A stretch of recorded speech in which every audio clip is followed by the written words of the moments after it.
Դավթ Գոզալյանցյան, ինձ հետաքրքիր է ձեր տեսակետ այն մասին, որ իշխանություններն այս փուլում լծվել են այսպես կոչված մարդկանց տերորի ենթարկելու գործին, հա, իշխանության տարբեր ներկայացուցիչներ հայտարարում են, որ եթե մեզ չընտրեք, պատերազմ կլինի, անկախություն չի լինի, ինքնիշխանություն չի լինի, եւ այլն, այդ թվում նաեւ Նիկոլ Փաշինյանն էլ է նույնը ասում, ես կուզեմ, այսինքն այս պայմաններում հասարակ քաղաքացին մտածում է հանգիստ խաղաղ ապրելու մասին, իշխանություններն հենց այդ թեզն են իրենց դրանով վախեցնում են։ Մեզ չընտրեք, այդ ամեն ինչը չի լինելու, ոնց կարձագանքեք, հա դուք սրան։ Գիտեք, ընդհանրապես շատ պարզ ու հստակ, որ 3 պատերազմ բերած, 3 պարտություն, երկրորդ հայկական ցեղասպանությունը բերած իշխանությունները չեն կարող խոսել, նրանք կապ չունեն խաղաղության հետ։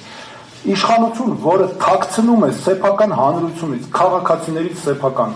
անվտանգության խնդիրները, ներխուժումները ադրբեջանական, ամրացումները Հայաստանի տարածքում, այդ իշխանությունը խաղաղության հետ կապ չունի։ Սա պատերազմի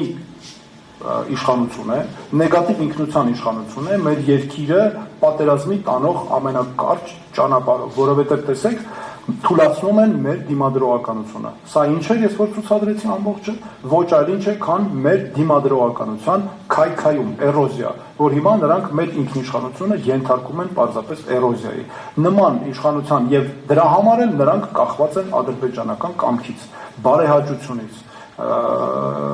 գովեստից եւ այլն ու անընդհատ պետք է ստիպված են լինելու, գիտեք,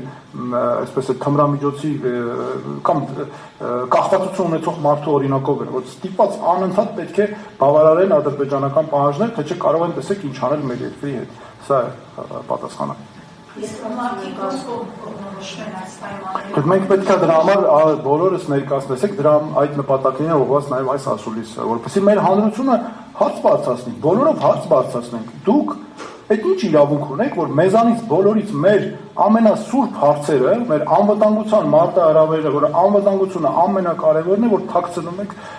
մեզանից մեր բոլորից, մեր երեխաների հաշվին, եկել եք ձեր քաղաքական դիվիդենդներն եք, գնացել եք քարոզով եք ձեր կուսակցությունը զբաղվում։ Ինչ կապ ունի սա անվտանգության հետ եւ խաղաղության հետ։ Մեր խնդիրն է ցույց տալ դա։ Պետք է նաեւ այո, բոլորով միասին դա անպայման ներկայացնենք մեր հանրությանը։ Մերի Հակոբյան,